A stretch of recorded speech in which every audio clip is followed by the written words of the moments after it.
우리 주님을 사랑하시는 분만 아멘 하십시다. 아멘. 선교사님들 위한 시간이 되리라고 생각을 하고 주님 또 허락하신 줄 알고 대답을 했다가 선교사님들이 아니고 여러분이 대상이 되셨다는 생각을 하는 순간 잠깐 걱정이 됐습니다. 왜냐하면 만약에 어차피 통로는 같은 통로인데 선교사님들한테 할 얘기를 조심해서 안 하고 그대로 했다가 여러분 성도들이 선교사님이 받는 은혜를 받고 훌렁 뒤집어져 가지고 다 선교사로 나가면 어떡하나 이런 걱정이 잠깐 됐습니다. 왜냐하면 선교지에 나가 계신 분들, 이제 저는 선교지에 나가 계신 분들을 섬기는 일을 하고 있거든요. 그래서 저희 속한 순회 선교단에 두 가지 사역 지령이 있습니다. 첫 번째는 제정신이든 남의 정신이든 일단 선교지에 나간 선교사는 절대로 다시 돌아올 수 없도록 퇴로를 차단하라. 이게 제 첫 번째 저희 순회 선교단 사역 지령입니다. 그 다음에 두 번째는 하여튼 예수 믿는 사람은 절대 편안히 죽지 못하게 해라. 이것이 이제 두 번째 저희 사역 지령입니다. 왜 그러냐면 예수 믿는다는 말은 예수님 핏값 치르고 산 목숨이다 이런 말이잖아요. 그럼 적어도 예수님 핏값만큼 살다가 죽어도 예수님 핏값만큼 죽어야지 그냥 평범한 사람처럼 밥만 꾸역꾸역 먹다가 날짜를 이빠이 채우고 그러고 죽는다. 이게 있을 수가 없는 얘기 아닙니까? 그렇지 않습니까?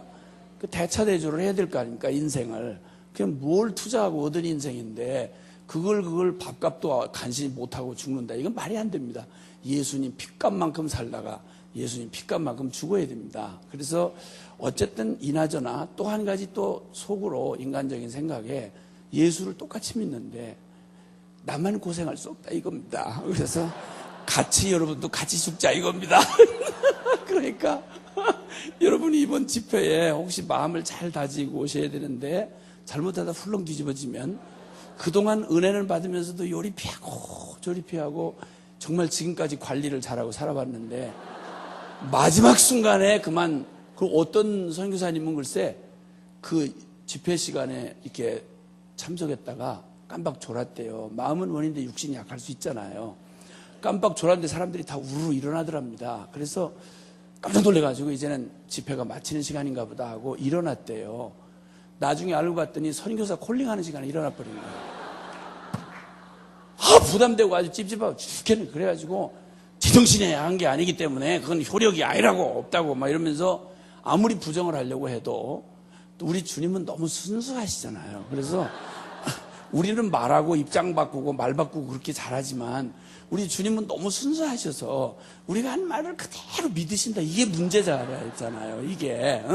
그래가지고 그냥 나는 그 제정신이 한 게 아니라고 막 그래서 요리피하고 저리피하고 취직을 해도 되는 일이 없고 사업을 해도 말아먹고 자꾸 그러더랍니다.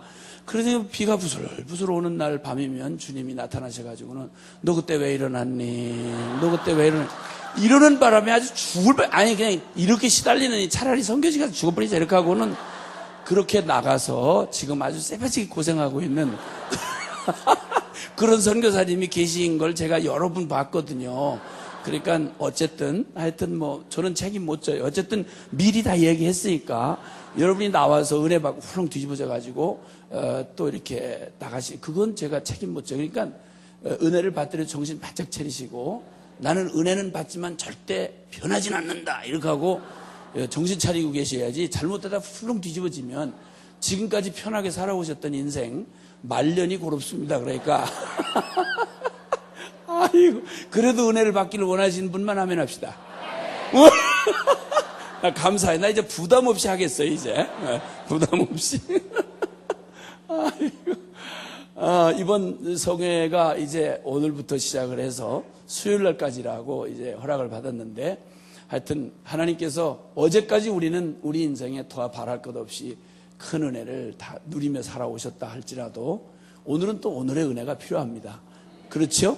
주님은 영원하시기 때문에 그분은 우리가 이전에 경험하지 못했던 이전의 은혜가 절대 모자란 은혜가 아닌데도 불구하고 주님은 날마다 새로운 은혜를 주십니다.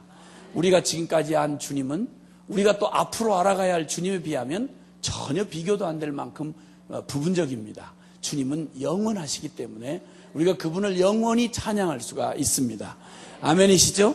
그래서 이번 성회 때 한 가지만 분명히 했으면 좋겠어요. 약속 한마디를 한 가지를 드리고 싶은데 주님이 약속하신 약속의 말씀을 드리고 싶은데 잠언 8장 17절에 보면 죄송하지만 한번 따라해 주시면 좋겠습니다. 나를 사랑하는 자들이 나의 사랑을 입으며 나를 간절히 찾는 자가 나를 만날 것이니라. 아멘입니까? 네. 만남의 법칙이 있습니다. 전심은 전심을 만나고 생명은 생명을 만나게 돼 있습니다. 전심으로 사랑하는, 목숨 걸고 사랑하는 주님의 사랑을 반쪽짜리 관심을 가지고 한번 나가볼까? 한번 들어봐? 시간이 나면 가보지? 이런 정도의 태도를 가지고 만날 수는 없습니다. 목숨 걸고 사랑을 고백하는데 나는 목숨 아닌 단돈 몇 푼도 걸 수 없는 그런 정도의 태도를 가지고 결코 생명을 주는 사랑이 주어진다 할지라도 누리는 복은 허락이 안 됩니다. 그래서 이번 성회는 기왕 참석하시는 거 저도 목숨 걸고 주님 앞에 통로가 될 것이고 기왕 한 시간이라도 여러분도 목숨 걸고 주님 앞에 은혜 앞에 좀 사모하면서 나오셨으면 좋겠어요. 시간 형편되면 그저 한번 나가줄까? 체면상 교회에서 집회하는데 뭐 이런 식으로 하는 태도는 하나님 앞에는 그 바른 태도가 아닙니다. 하나님 앞에 기왕 드려지는 시간 정말 주님이 우리에게 찾아오신 것처럼 전심으로 주님 앞에 나아갔으면 좋겠습니다. 아멘이시죠? 네, 아멘, 아멘. 어떤 그 아주 성공한 부자가 있었습니다. 아주 부자만 아니라 꽤 알려진 아주 유명한 부자입니다. 그런데 사업은 성공을 해도 사업 성공이 곧바로 가정 성공까지 보장한다는 법은 없는지 사업은 성공했는데 가정 부부 사이가 어려움이 있었습니다. 그래서 갈등 가운데 거의 그 파경의 위기까지 가게 돼서 이제 여러 달 나눠져서 이제 별거 중에 있었는데 워낙 유명한 사람인지라 그 명성에 큰 타격을 입을 것 같은 두려움에 이 파경의 위기를 해결해 보려고 그리고 몇 달 동안 별거 중이었던 부인을 찾아갔습니다. 갔으니 그 어색한 분위기는 말로 할 수 없지 않습니까? 그래서 일단 너스레를 떨면서 속에도 없는 마음에도 없는 말을 이런저런 말을 늘어놓았습니다. 근데 참 그 자매들은 가지고 있는 특성이 그게 진심이 아닌데도 어느 날 신랑놈이 와서 손을 이렇게 만지면서 아우 당신 손이 많이 거칠어졌구만 이러면 들어오면 이번에만큼은 저놈을 아주 확 뜯어놔야 되겠다 이렇게 생각을 했다가도 그런 말 한마디 속에 없는 말 한마디를 들으면 갑자기 그런 독한 마음이 다 녹듯이 녹아버리고 그냥 눈물이 팽 돌면서 이렇게 마음이 약해지는 게 또 자매들의 특징이라 그래요. 근데 그날만큼은 와서 막 너스레를 떨고 마음에 없는 소리를 떠드는 그 신랑 그놈의 말에 전혀 은혜를 지독하게 은혜 못 받기로 아주 소문난 어떤 집사님 얼굴처럼 그 부인이 전혀 은혜를 못 받더랍니다. 그래서 한참 떠들고 입에다 거품을 물도록 이렇게 떠들었는데 전혀 감동을 못 받은 얼굴로 그 신랑 떠드는 그놈 눈을 빤히 이렇게 쳐다보고 아무 소리도 안 하고 그 말만 이렇게 듣고 있더랍니다. 아무 일 없어도 어느 날 갑자기 부인이 남편 눈을 빤히 이렇게 쳐다보면 무서워요. 그런데 가지나 지 한 짓이 있는데 그게 얼마나 끔찍하겠습니까? 그래서 섬뜩해가지고 그냥 뒤로 이렇게 물러났는데 갑자기 그 부인이 그러더랍니다. 여보, 당신 내가 한 가지 부탁했는데 들어줄 수 있겠어? 그러지. 다른 거 말고 당신 날 좀 행복하게 해줘. 이러니까 이게 심각하게 이렇게 나오니까 이 남자가 아하 이거 이렇게 밀리다가는 큰일 나겠구나. 그래서 공격이 최선의 방어라는 그 병법을 생각해내고는 갑자기 태도를 확 바꿔서 아니 이 여자 봐 이거 한다니까 이거 대단하네 이거. 아니 지금 뭐라 그랬어? 아니 나한테 행복하게 해달라고? 행복 못할 이유가 뭐야? 얘기해봐. 당신이 뭐가 부족해서 행복을 못해? 아니 나같이 이런 부자한테 시집 온 것만 해도 솔직한 말로 남들 이만한 부자 어디 있어? 별장이 몇 채야? 종이 몇 사람이야? 옷하고, 그 신발하고. 도대체 당신이 누리는 것 중에 못 누리는 게 뭐가 있어서 뭘 행복 못 하겠다는 거야? 뭘 또 행복하게 해달라는 거야? 이 여자가 이거 정말 웃기네, 이거 정말. 이러면서 아주 거품 물고 난리가 났습니다. 가만히 듣고 있던 그 부인이 사실 따지고 보면 그만한 신랑짜리 쉽지 않지 않습니까? 아니 아무것도 없는 백수놈이 속을 새기는 신랑도 한둘이 아니잖아요. 근데 그래도 재산도 있고 유명도 하고 그만하면 됐지 뭐. 은혜가 될 만도 한데 전혀 은혜를 지독하게 못 받는 어떤 장로님 얼굴과 비슷한 얼굴을 하고 그 부인이 전혀 감동을 못 받는 얼굴로 그냥 많이 여전히 쳐다본 채로 그 떠들고 있는 그놈 주둥이를 계속 쳐다보다가 이렇게 말하더랍니다. 좋아, 당신 그렇게 자랑하고 그렇게 대단한 긍지가 있는 그 돈, 그 집, 그 명예 다 가져가. 당신 다 가져. 그럼 별장 다 가져. 그럼 나 싫어. 그럼 나 싫으니까 당신 다 가져. 딱 한 가지만 있으면 나는 행복하겠어. 그게 뭔데? 그때 그 부인이 이렇게 대답을 했다고 그래요. 다른 거 말고 당신의 그 마음 좀 나한테 줘봐.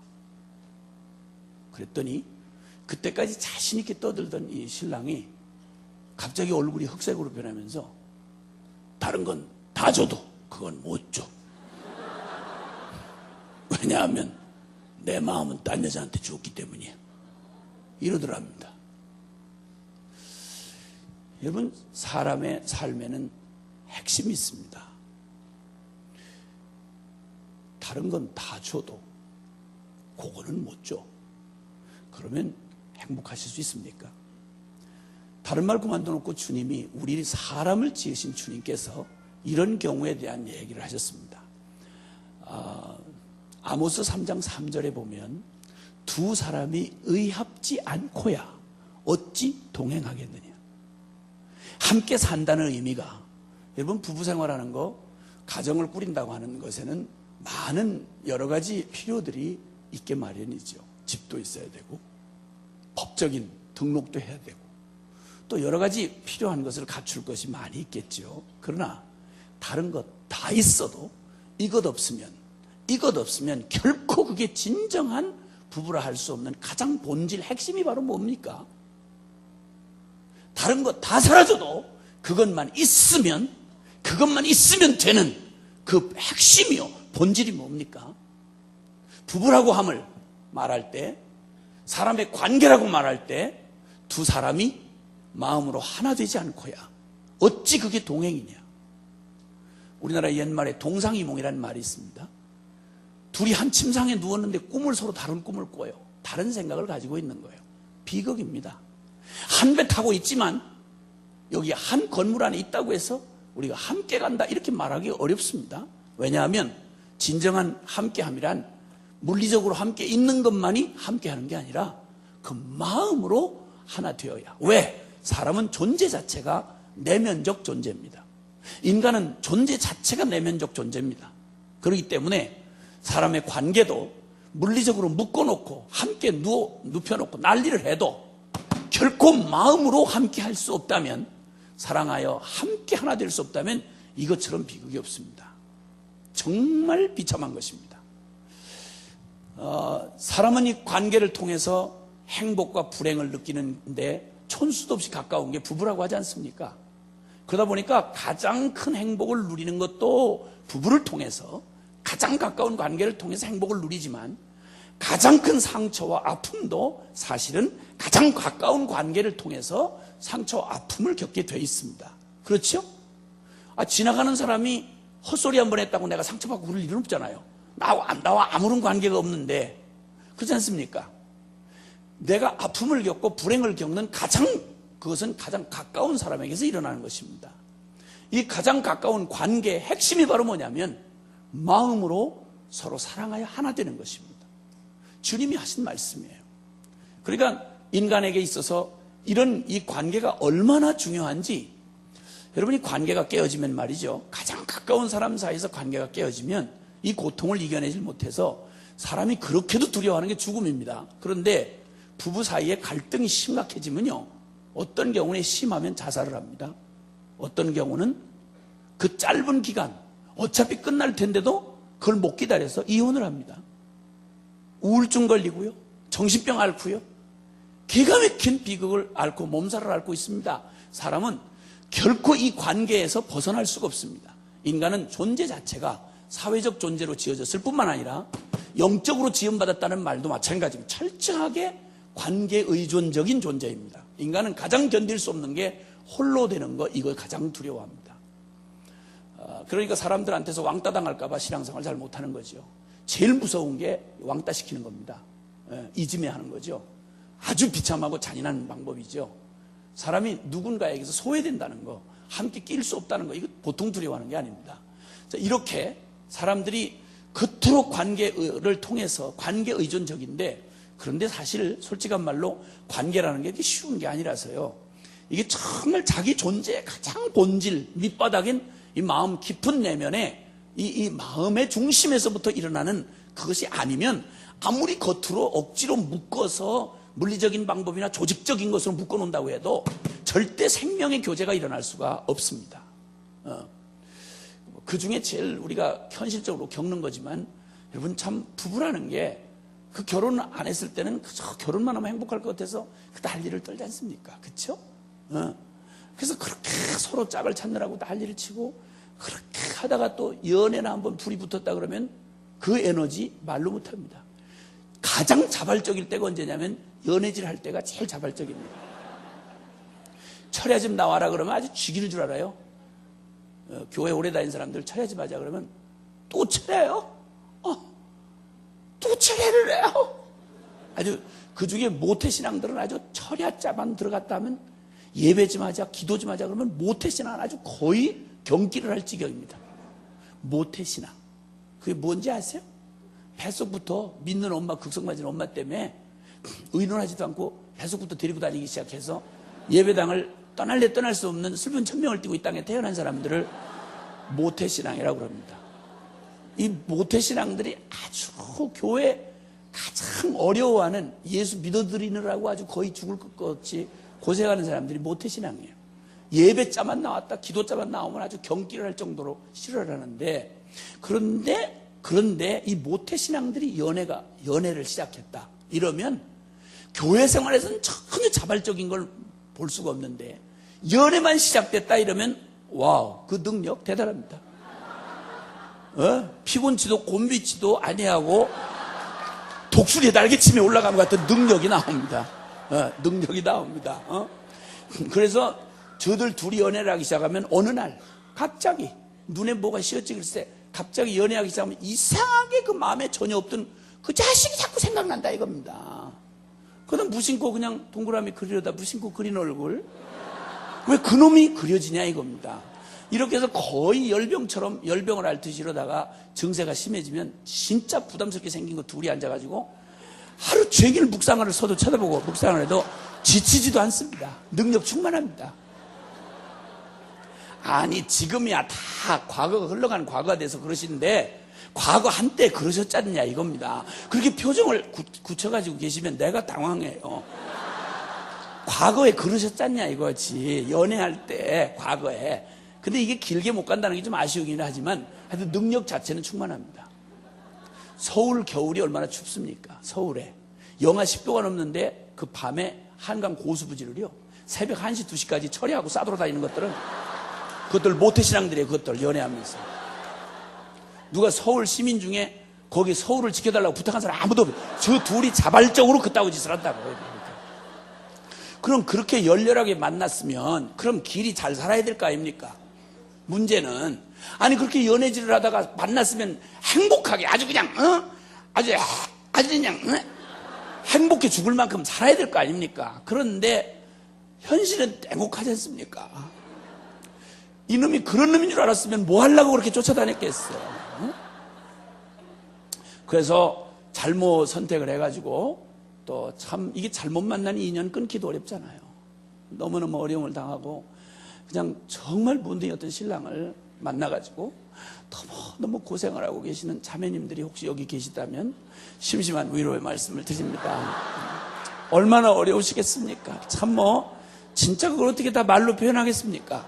그러나 너무 낙심을 하지 마십시오. 그래도 어떤 희망 중에도 여러분, 어떤 절망 중에도 여러분 희망은 있게 마련입니다. 밤하늘이 아무리 캄캄하고 구름장에 먹장같이 두려워진 밤이라고 해도 자세히 쳐다보면 빛나는 별 하나쯤은 볼 수가 있습니다. 희망을 가지시고 정말 낙심하지 마세요. 포기하지 마세요. 희망을 가지세요. 반드시 그놈이 죽는 날이 옵니다. 반드시 죽습니다. 그러니까 걱정하지 마세요. 전혀 걱정하지 마시고.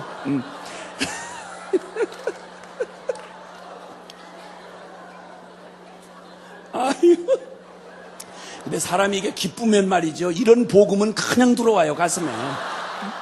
그래가지고 어떤 주책바가지 아주 집사가, 대표적인 주책바가지 집사가 하나 있는데, 제가 이 설교하는 걸 은혜를 어마어마하게 받았어요. 이 사람이 기쁘면 속에다 담아둘 수가 없다는 게 이게 문제잖아요. 우리가 복음 전도하는 것도 그 원리잖아요. 너무 기쁘니까 견딜 수가 없어서 막 사람이 싫든 좋든 막 가서 전하지 않습니까?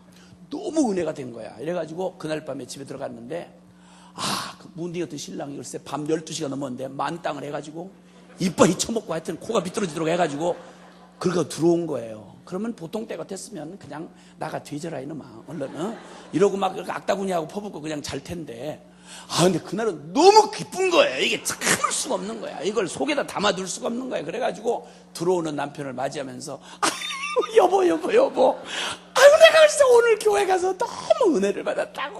글쎄 당신이 반드시 죽는데.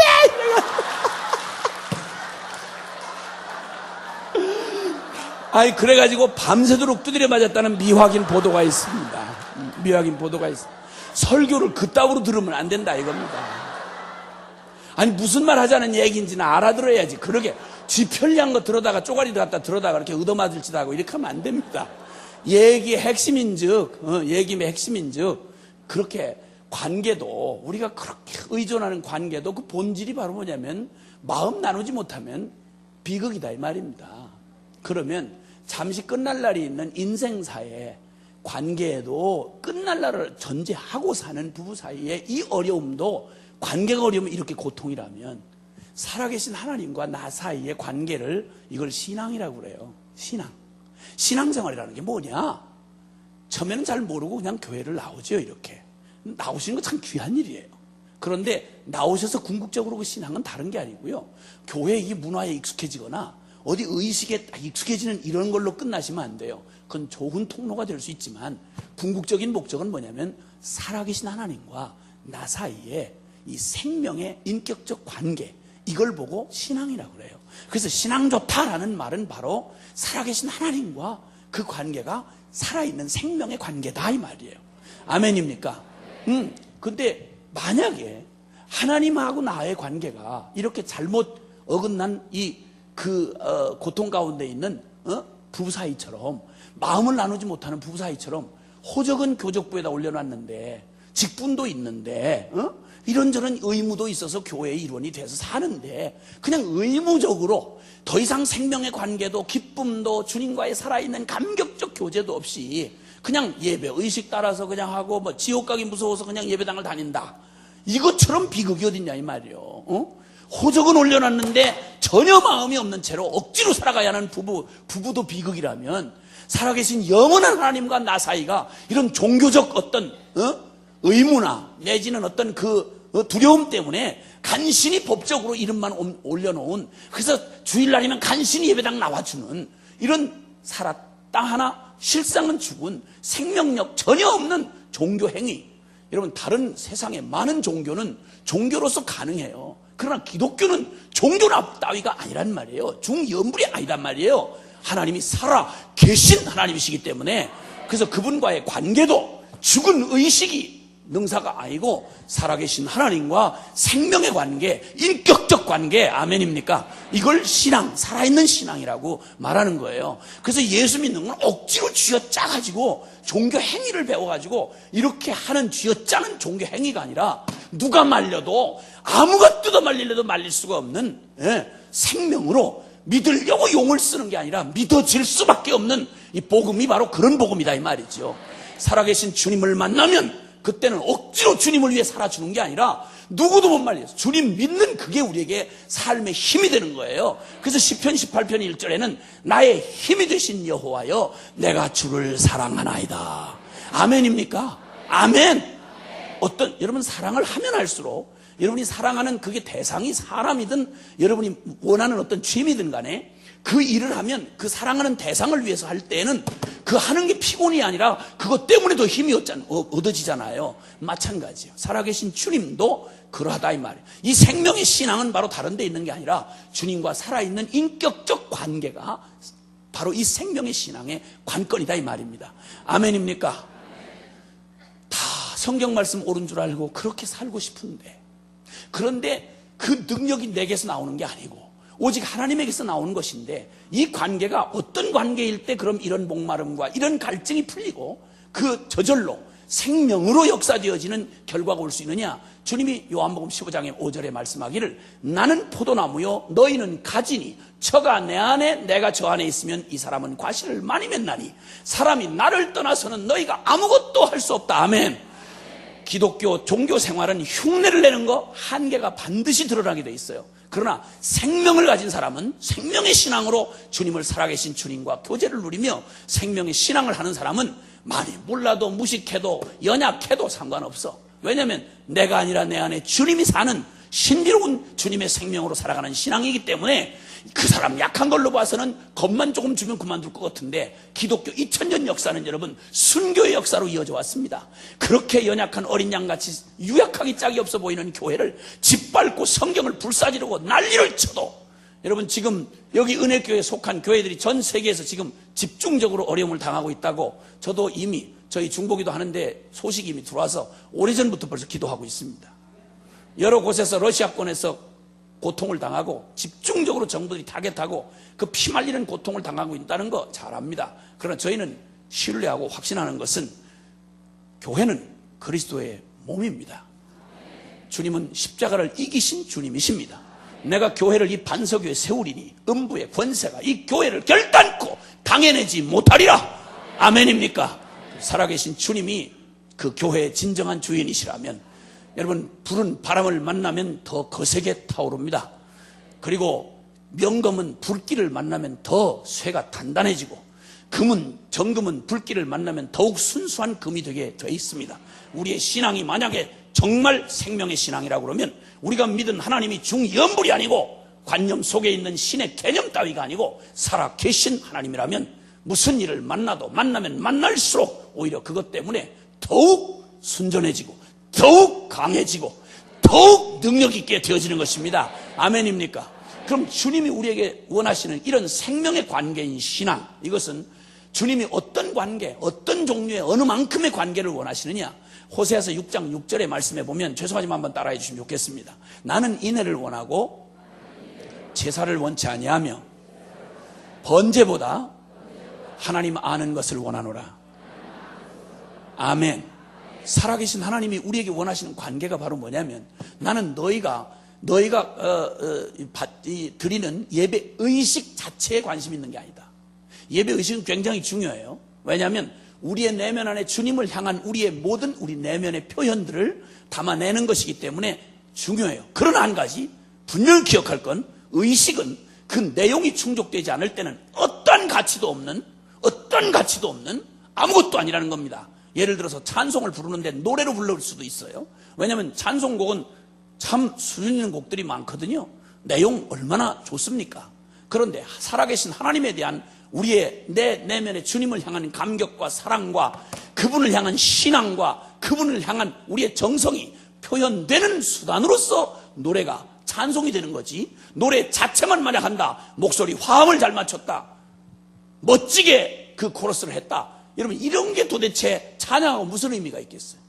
그 찬양은 진정한 살아계신 하나님에 대한 우리의 감격과 신앙 고백이 표현되는 한 수단으로서 노래라는 수단이 사용되는 거지, 진정한 찬양이란 찬양 받으실 만한 존재에 대한 전인격적인 우리의 영혼의 진정한 높임을 찬양이라고 그러지 않습니까? 아멘입니까? 주님은 말씀하기를 나는 너의 제사 의식에 관심 있는 게 아니라 나는 너에게 관심 있다. 너의 마음 다한 사랑을 내가 원한다. 그리고 한 걸음 더 나가서 주님이 말씀하는데 나는 내게 원하는 것은 번제물보다, 즉 성공보따리나 대단한 너의 업적이나 너의 대단한 어떤 무엇을 가지고 내게 나오는 너희에게 있는 무엇을 원하는 게 아니고 나는 너희가 나 하나님 알아주기를 원한다. 아멘. 인격적인 관계는, 여러분, 인격이라고 하는 존재는 옆에 아무리 붙어서 오래 살아도요, 여러분 이 교회 개척될 때부터 같이 초기 멤버라 해도 서로 관심을 두지 않으면요, 마음을 나누지 않으면 30년의 곱을 살아도요 전혀 몰라요. 인격적인 존재는 마음을 서로 나눌 때에만 비로소 알아지는 존재죠. 부부가 몇십 년을 살아도 전혀 남남보다 못한 부부 많지 않습니까? 그렇죠? 같이 옆에 있다고 알아지는 게 아니에요. 여기 안다라는 말, 살아있는 인격적인 존재에 있어서 그 관계의 깊이를 말하는 건데, 이 깊이는 하나님이 우리와 맺고 싶은 이 생명의 이 관계는 어느 만큼 원하시는 거 아니? 너희가 나 하나님 알아주기를 원한다. 여기서 이 안다라고 하는 말을 이해하는 데 도움이 되는 이 성경에 쓰여지는 원어 가운데는 야다라는 원어가 있다고 그래요. 이것은 체험하여 알다 이런 말입니다. 이 체험하여 알다라는 말을 이해하는 데에는, 이 야다라는 말을 이해하는데 주님이 저같이 둔한 사람을 이해시키는데 주님이 사건을 하나 사용하셨습니다. 저는 저희 마누라하고 한 30년이 넘게 살았습니다. 왜냐면 우리 큰애가 30이 넘었으니까. 근데 왜 이렇게 일찍 낳냐 그러지 마세요. 그냥 다 주님이 허락하셔서 그렇게 된 거니까 걱정하지 마시고. 저희 애들이 이제 5이거든요. 근데 적어서 지금 놀라시는 거죠? 네, 적어서. 감사해요. 근데 더 낳기는 어려울 것 같아요. 저희가 여러분의 기대에 부응해드리지 못해서 죄송해요. 근데 하여튼 저희 큰애가 30이니까 30년은 넘게 살았는데, 근데 하여튼 저는 제 아내의 호적에 관한 프로필을 제가 몰라요. 왜냐면 그걸 어떻게 신경 쓰고 뭐 날마다 그 호적 해봐 보면서 살 게 아니잖아요. 그래서 제가 장인 이름을 몰라요. 용서해 주세요, 국민 여러분. 왜냐면 그분 장인을, 제가 제 아내를 만날 때 장인이 이 세상 분이 아니고 돌아가신 분이었어요. 그래서 제가 산 사람도 모르는데 돌아가신 분 이름을 내가 어떻게 알겠어요, 솔직한 말로. 그냥 장인이 있으니까 저 딸이 나왔겠지 알면 되지. 그걸 무슨 이름 꼭 알아서 뭐 하겠습니까, 주여. 근데 어쨌든 그래가지고 그래서 사는데, 근데 저보다 제 마누라의 호적사항에 대해서 더 정확히 알 수 있는 사람이 있어요. 그게 누굴까요? 동사무소 호적계장이 더 잘 알죠. 사람은 10분만 호적을 이렇게 열람해 보면 제 마누라에 대한 호적사항을 정확히 알 수 있어요. 저보다 더 잘 알아요. 근데 제 마누라의 호적에 관한 프로필을 알았다고 해서 제 아내를 안다고 말할 수는 없는 거예요. 그에 관한 정보를 안다는 말이지 그 사람을 안다는 말하고는 다른 거예요. 만약 그따구 소리를 하고 돌아다녔다, 호적계장님이 글쎄 우리 마누라의 이경이라는 여자를 잘한다 이러고서 막 동네 떠들고 돌아다닌다, 그러면 제가 일단 나가서 그놈 목을 먼저 비튼 다음에 그 다음에 제가 와서 다음 계속 얘기를 하겠다 이겁니다. 생각만 해도 짜증나는 얘기 아닙니까? 어쨌든 그래 나는 오래 살아서 같이 산전수전 겪었으니까, 애 5 낳고 살았으니까 이젠 어지간히 안다 이렇게 생각을 했어요. 그런데 주님이 저의 생각에 지경을 넓히셔서 성경이 말하고 있는 그 안다라는 말의 의미를 깨닫게 하시려고 한 사건을 허락을 하셨어요. 하나님이 그렇게 하셨다는 말이 아니고 허락을 하셨어요. 2000년도에 제 아내가 암투병을 했습니다. 저희 가족에게서 암이 있을 거라고는 누군들 바라겠습니까만은 꿈에도 생각 안 했습니다. 왜냐하면 생활 습관이 보통 의학적으로 말할 때 암하고는 전혀 거리가 먼 사람이거든요. 근데 예기치 않게 암이라는 진단을 받게 됐습니다. 그때는 제가 유럽 사역을 위해서 7개국 사역을 위해서 한 4개월 가까운 시간을 팀과 함께 나가 있을 때였습니다. 각 지역의 선교사들과 연합해서 사역 일정을 아주 빡빡하게 잡아놨기 때문에 저 하나 빠지면 왕창 다 사역이 깨지는 바람에 도저히 들어올 수가 없는 상황인데, 국제전화 여러 번 하면서 독일에서 첫 집회를 하면서 이제 전화를 하고 알게 된 건데, 그냥 전혀 예기치 못했다가 암이라는 판정을 받은 겁니다. 그것도 이미 많이 급속하게 진전 중이라서 빨리 수술 안 하면 안 된다는 거예요. 상황을 여러 백방으로 알아보았지만 제가 들어올 수 없는 상황에서 저희 아내가 수술을 받게 됐습니다. 무소유로 살겠다고 떠벌리고 살아온 지 30년 세월이 지나가는데, 내일 먹고 살 걸 준비해 놓고 살지 않고 늘 주님이 문자 그대로 저희의 주님이신데, 아이는 5에다가 이름 없는 전도자로 오늘은 여기 내일은 저기 이렇게 하고 떠돌아다니는 전도자 마누라에 애는 5이고 집안에 기둥 같은 아내가 살지 죽을지 모르는 암병에 걸렸다고 생각이 되니 수술비 하나 마련해 놓고 사는 사람이 아니거든요. 그러니 얼마나 마음에 어려움이 있었겠습니까? 그러다가 이제 몇 번의 통화 끝에 아내가 이제 제가 못 들어간 상황에서 수술을 받으러 병원으로 가던 중에 전화를 받았나 봐요. 그래서 제가 전화를 통해서 통화를 했습니다. 여보, 당신하고 내가 지금까지 어떻게 살았는지는 우리 주님이 증인이시지 않냐. 주의 종답게 살다가 주의 종답게 죽게 해달라고 부탁한 거 우리 주님이 기억하신다. 당신 이 병으로 못 죽어. 절대 당신 이 병으로 못 죽어. 주님이 당신 데려갈 수 없어. 그리고 내가 지금 금식 중이야. 함께 내가 기도로 같이 싸울 테니까 두려워하지 마. 걱정하지 마라. 주님이 함께 의사손 붙잡아서 주님이 수술해 줄 거야. 걱정하지 마라. 그리고 이제 간절히 기도를 했습니다. 간절히 기도해라 말아라 할 것도 없고 간절히 기도가 되더라고. 그래서 아주 간절히 기도를 했습니다. 기도를 했는데 예수님 이름으로 기도합니다 그러는데 수화기에서 아멘 소리가 안 들려. 이건 보통 가정에서는 통과될 수 있는 얘기지만 저희 집안 분위기상 기도를 했는데 어떤 상황에서든 예수님 이름으로 기도했는데 아멘을 안 했다. 이거는 반역에 가까운 죄예요. 이거는 있을 수가 없어요. 저희 집안 분위기 자체가 그런 걸 용납을 할 수가 없는 분위기예요. 공산당 구호에 지는 분위기거든요. 저희 집이 공산당 구호에 지는 분위기인데 밥 먹다가 제가 갑자기 예고 없이 우리는 살아도 주를 위하여 살고 죽어도 주를 위하여 죽어야 된다 이러면 저희 아이들을 포함한 가족들은 언제든 예고 없이 달려오는 이런 선언에 대하여 아멘 할렐루야 이렇게 해야만 그날 금식을 안 할 수가 있다 이겁니다. 그래 밥을 잘 먹고 넘어갈 수 있다 이거예요. 그래서 저희 집안 이제 분위기가 이제 그런 공산당 구호에 치는 분위기인데 근데 그렇게 살아온 마누라가 글쎄 아멘 안 한 거예요. 이게 얼마나 제가 어렵겠습니까? 여자들은 이게 속이 좁은 게 그 문제예요. 상대방 남편이 얼마나 마음이 어려울지 이것까지를 생각을 못 한다는 게 이게 어려움입니다. 난 그런 여자하고 산다는 게 너무 어려워요. 제가 솔직한 말로 국민 여러분. 아멘 안 한 거예요. 그러니 내가 얼마나 어렵겠어. 이걸 전화를 끊을 수도 없고 이거 얼마나 비싼 전화입니까? 이게 또 국제전화인데. 그래서 이러고 있는데 갑자기 한참 뜸을 들이더니 아마 이게 참다가 터진 것 같아요. 갑자기 울음을 이게 참지 못하고 울음이 터지더니 한참 울더니 뭐라고 그런 거 아니? 전혀 저랑 사는 대화 내용에 그런 종류의 대화는 전혀 허용이 될 수 없는 대화. 우리 집안 분위기상 용납될 수 없는 대화. 이게 이제 울다가 뭐라고 하니? 여보, 나 무서워요. 나 무서워. 여보, 나 무서워요. 그러고 막 우는 거예요. 지구 반대편에서 이걸 전화를 듣고 있는 거예요, 제가. 근데 제가 마주 앉아 있었으면 저는 저의 의지는 늘 준비가 돼 있거든요.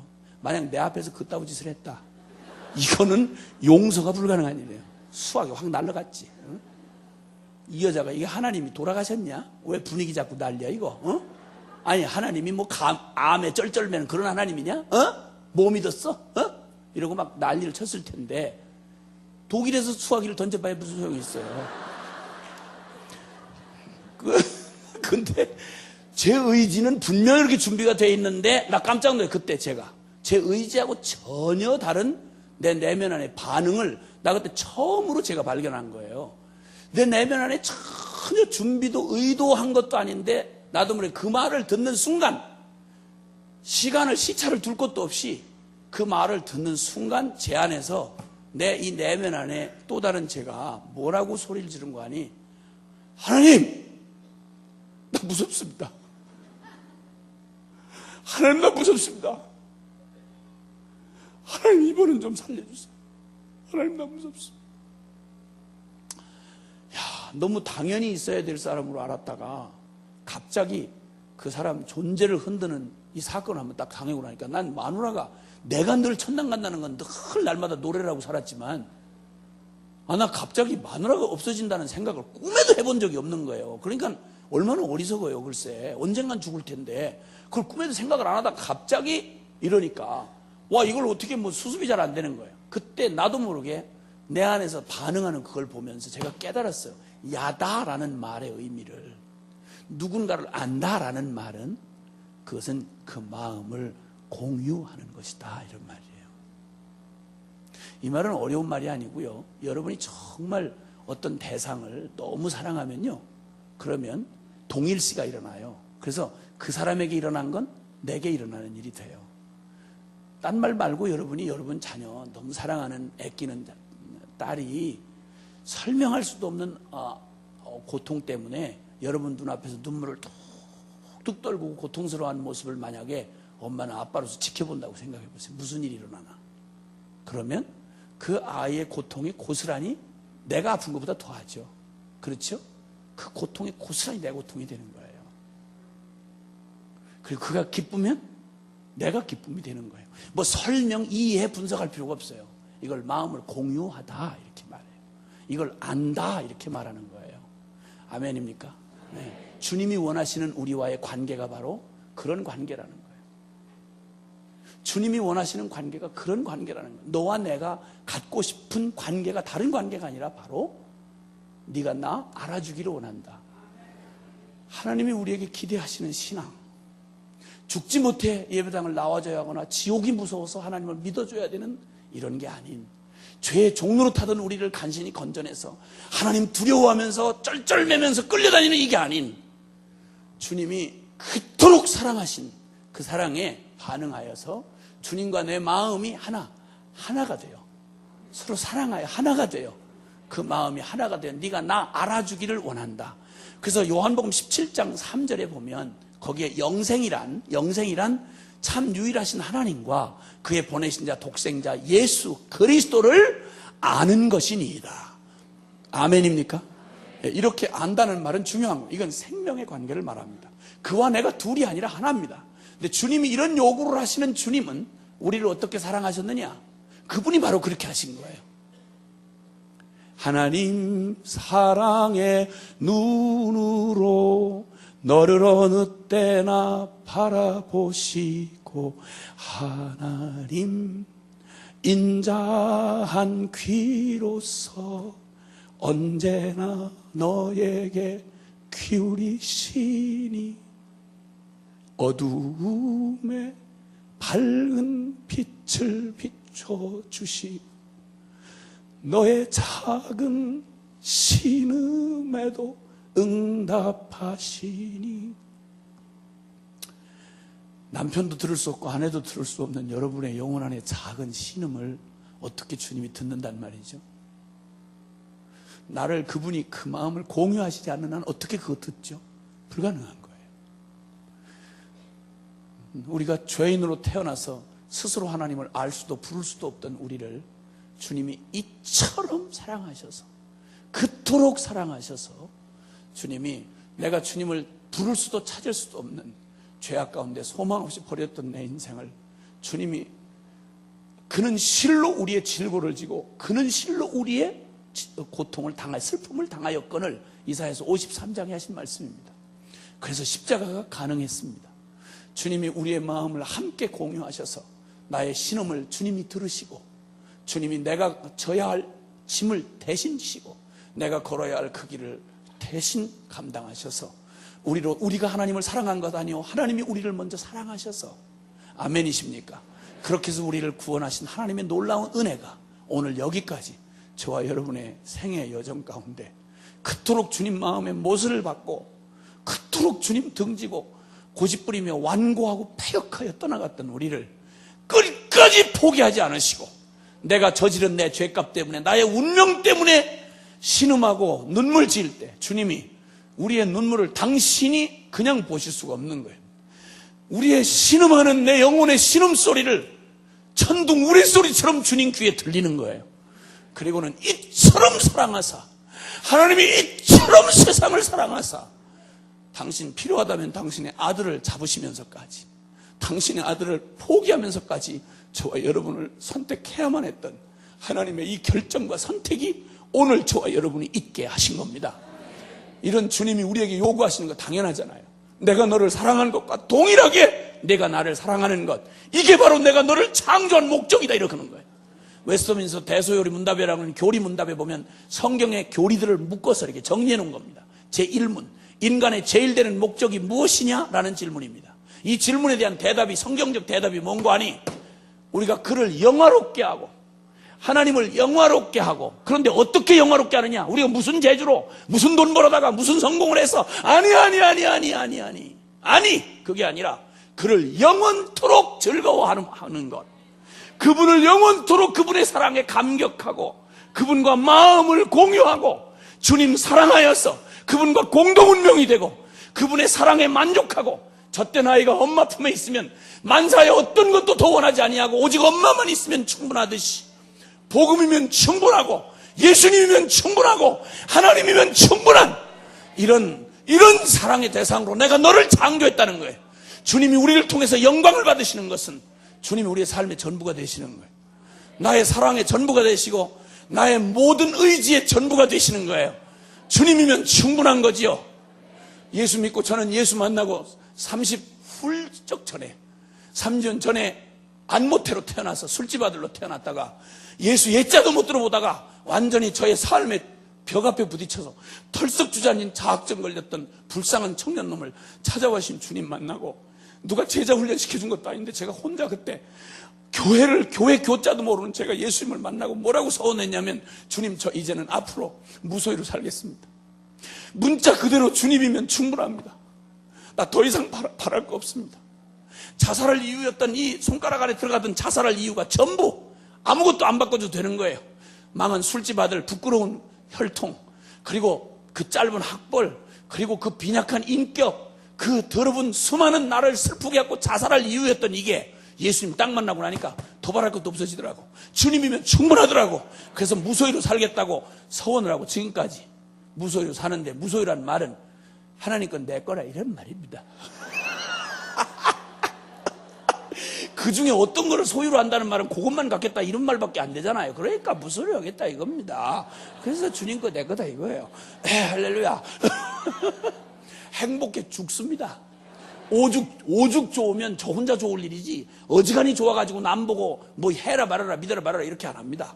너무 좋아 미쳐가지고 5 아이들 다 선교사로 바쳤고, 그리고 지금 전 세계, 많이는 아니지만 한 5, 60개 나라 돌아다니면서 미쳐가지고 나하고 머리털 하나 안 섞인 사람들한테 가서 그 사람들 오지 말래 날 보고, 근데 나는 널 사랑한다고 계속 가요. 이렇게 오지간히 좋아가지고는 이런 짓 못합니다. 주님이면 충분합니다. 어떤 가난의 골짜기도 아무리 대단한 성공의 복판에서도 난 내 정신 안 뺏깁니다. 주님하고는 아무것도 바꿀 수가 없습니다.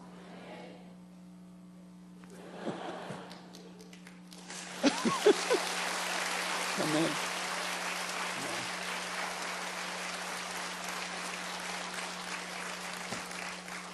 우리 인간의 비극은 하나님 없는 비극입니다. 젖된 아이가 엄마 손을 잃어버렸다고 생각해 보십시오. 끔찍한 겁니다. 우리 인생에 가장 완전한 회복의 꿈이 있다면 그것은 임마누엘 되신 하나님과 동행하는 겁니다. 주님은 임마누엘을 어떻게 이루셨는가 하니, 십자가에서 나의 죽음에 함께 연합이 되시고 당신의 부활에 우리를 연합시키셔서 갈라디아서 2장 20절의 비밀을 이루어 놓으신 겁니다. 이번 성회는 바로 이 비밀을 여러분 안에 풀어주시는 하나님의 축복이 되실 겁니다. 내가 그리스도와 함께 십자가에 못 박혔나니 그런즉 이제는 내가 산 것 아니 오직 내 안에 그리스도께서 사신 것이라. 이제 내가 육체 가운데 사는 것은 나를 사랑하사 나를 위하여 자기 몸을 버리신 하나님의 아들을 믿는 믿음 안에서 사는 것이라. 할렐루야. 예수면 충분하고, 예수면 너무 행복하고, 예수면 온 인류가 마지막 기다리는 복음이 될 수 있고, 할렐루야. 나한테도 충분하지 않는 복음을 누구한테 전하겠단 말입니까? 나도 못 바꾸는 복음을 누구한테 전한단 말입니까? 나도 못 믿는 믿음을 누구한테 감히 전할 수 있단 말입니까? 복음이란 그런 중연불이 아닙니다. 정신통일이 아니고 종교나부랭이가 아닙니다. 살아계신 하나님 만나면 눈이 뒤집힙니다. 살아계신 주님 만나면 우리의 인생의 축이 바뀌어버립니다. 할렐루야. 주님께서 우리의 삶에 이 놀라운 은혜를 베풀어 주시기 위하여 오늘 주님이 여러분에게 물으시는 한 말씀만 드리며 마치려고 합니다. 오늘 여기 읽었던 본문의 배경은 예수님이 3년이나 데리고 다니던 제자들과 함께 주님이 3년 동안 그들이 태어나서 듣도 보도 못한 천상의 음성을 들었고 하늘의 메시지 진리를 보았고 그리고 말씀이 육신이 되신 예수 그리스도를 그분 만나서 사람으로 태어나서 그렇게 인격적이고 그들의 존재를 하나님의 형상으로 그렇게 대해주신 분은 인류 역사에 전무했던 일이었습니다. 12 제자들 다 비린내 나는 저 어부들에 불과했습니다. 무식했습니다. 사회 하층 거민이었습니다. 그런데 주님 만나서 3년 반 동안 꿈결 같은 시간을 보냈습니다. 그런데 이 놀라운 시간을 보냈는데 그들은 3년 만에 주님이 당신이 이 일 때문에 왔다고 하던 십자가의 비밀 앞에 딱 부딪히는데 십자가는 인간의 이성 가지고 이해되거나 믿어질 수 있는 사건이 아닙니다. 십자가 충격이 얼마나 컸던지 그 앞에 자신들의 실존이 그냥 드러났습니다. 잘 아신 대로 수제자 베드로는 예수님이 바로 지척에 저기서 신문당하고 있는데 죽는 데까지 따라가겠다는 그 진심을 가졌던 게 베드로입니다.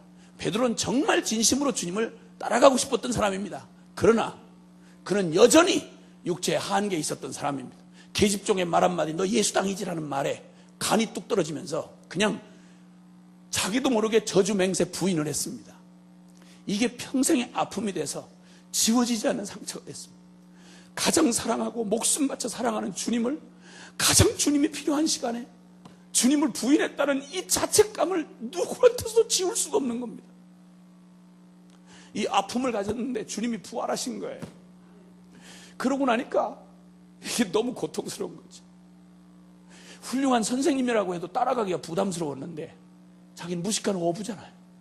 근데 살아계신 부활하신 하나님이시면 자기가 어떻게 그 하나님의 제자가 돼? 나중에 비참한 실패감이 찾아왔습니다. 그리고는 부활 후 3번째 나타나셨을 때 베드로가 주님의 부활이 너무 확실해지자마자 자기 안에 찾아온 절망 때문에 동료들에게 이렇게 말을 합니다. 여보게들, 나 이제 고기 잡으러 가네. 자네들 알다시피 나 어부 아닌가. 3년 반 전에 이해도 안 되는 말에 너 사람 낚는 어부 되게 하리라던 주님 말에 내가 무에 끌리듯이 따라와서 내가 한동안 나도 모르게 주제 파악 못하고 많이 설쳤네. 근데 내가 이제 보니 주제 파악이 되네. 나는 고기나 잡아먹어야 될 놈 아닌가. 내가 무슨 사도란 말인가. 내가 무슨 주의 종이란 말인가. 다 틀렸네. 난 고기나 잡으러 가네. 비참한 마음으로 떠나니까 6명의 제자들이 우르르 다시 따라와서 3년 반 전에 주님 따르기 위해서 버렸던 금을 다 다시 빌려가지고 비참한 실패의 밤을, 처절한 배신의 밤을 거기 그물을 풍덩거리는데 고기 한 마리도 안 잡힌 지친 그 밤을 보내고 있었습니다. 사랑하는 여러분, 누군가 이런 얘기를 하더라고요. 갈보리 언덕이 있고 디베랴 아침이 있는 성도는 결코 망할 수 없다고요. 우리 주님은 우리 죄를 대신해서 갈보리 언덕에 죽으셨을 뿐만 아니라 당신을 따라오다가 더는 따라갈 수 없이 털썩 주저앉고 배신한 제자들을 다시 찾아오셔서 나 같은 건 틀렸어. 자기 존재적 절망 앞에 털썩 주저앉은 놈을 찾아오셔서 잘난 일 한 것도 아닌데 주님 배신하고 떠나간 놈들인데 바닷가에다가 모닥불 지펴놓고 거기다 떡과 고기를 지치고 배고프고 그리고 밤새 시달린 그들을 위해서 떡과 고기를 준비해 놓으시고요. 그 물이 뚝뚝 떨어진 채 고개를 못 들고 비참하게 쭈그리고 앉아있는 그들에게 주님은 그걸 먹이시는 거예요. 그리고 가장 누구보다 마음이 어려웠을 베드로에게 이렇게 물으십니다. 요한의 아들 시몬아. 베드로란 이름은 주님이 붙여준 반석이란 뜻의 이름이거든요. 근데 반석이라 불렀으면 북으로 도망갔을 거예요. 근데 3년 반 전 주님이 그때 처음 만나 부르시던 그 이름, 요한의 아들 시몬아 라고 부르시더니 이렇게 물으셨습니다. 네가 나를 이 사람들보다 더 사랑하느냐고 물으셨어요. 이때 베드로의 대답, 예, 제가 주님을 사랑하는 줄은 주께서 아시나이다. 여러분, 이 대답이 무슨 대답인지 아십니까? 그냥 제가 주님 사랑합니다 이렇게 대답하면 될 텐데 이 사람 사랑한다고 대답할 수가 없는 상황이죠. 주님을 모른다고 3번에 부인했고 그 끝에 부활한 주님 보고도 자기 스스로 절망감 때문에 고기 잡으러 도망쳐온 사람이에요.